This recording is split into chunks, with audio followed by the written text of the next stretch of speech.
దేశం మొత్తం ఎండా వేడి మండిపోతూ ఉంటే ఇంకొక దిక్కేమో క్రికెట్ అభిమానులు అందరూ ఐపీఎల్ ఫీవర్లా మునిగిపోయిర్రబ్బా.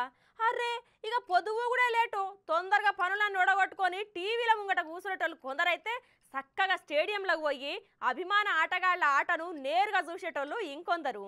అయితే గట్ల చక్కగా స్టేడియంలో మ్యాచ్ చూండికే పోయిన ఒక అభిమాని మ్యాచ్ ముచ్చట పక్కకు పెట్టి ఏం పని ముంగటేసుకున్నదో చూడు రూపారి. మొన్న బెంగళూరులో ఉన్న చిన్నస్వామి స్టేడియంలా royal challengers Lucknow super giants మధ్య ఐపీఎల్ మ్యాచ్ జరిగిన సంగతి తెలుసు కదా. అయితే మ్యాచ్ మంచి రసవత్తరంగా కూడా జరిగింది.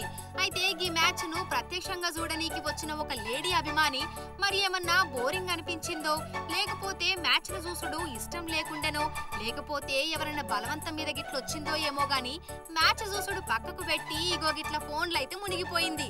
ఓహో గంతేనా, ఏదైనా అర్జెంట్ పని మీద ఫోన్ చూస్తుందని అనుకుంటే గా ముచ్చట్ల మీరు డకౌట్ అయినట్టేనుల్లా.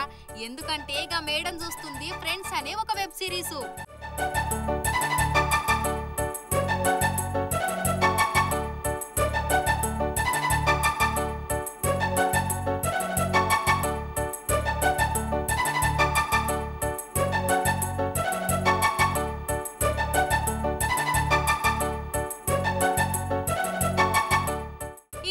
అభిమాని గా వెబ్ సిరీస్ ని సగంల గిట్ల చూసొచ్చిందో ఏమో, అందులో ట్విస్ట్ చూడకుండా మధ్యలోనే వదిలేసి వచ్చిందో ఏమో గాని మ్యాచ్ మధ్యలో ఫోన్ ఓపెన్ చేసి ఫ్రెండ్స్ వెబ్ సిరీస్ చూసుడు షురూ చేసింది.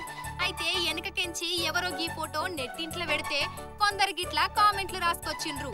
చాలా మంది వీడియోలల్లో కనిపించేందుకే ఐపీఎల్ మ్యాచ్లకు వెళ్తుంటారు అని ఒకరు రాస్తే, ఈ మాత్రం దానికి స్టేడియం కు పోవడం ఎందుకు అని ఇంకొకరు, ఇలా వేరే వాళ్ళ ప్రైవసీకి భంగం కలిగించడం నేరమని కొంతమంది రాసిళ్ళు.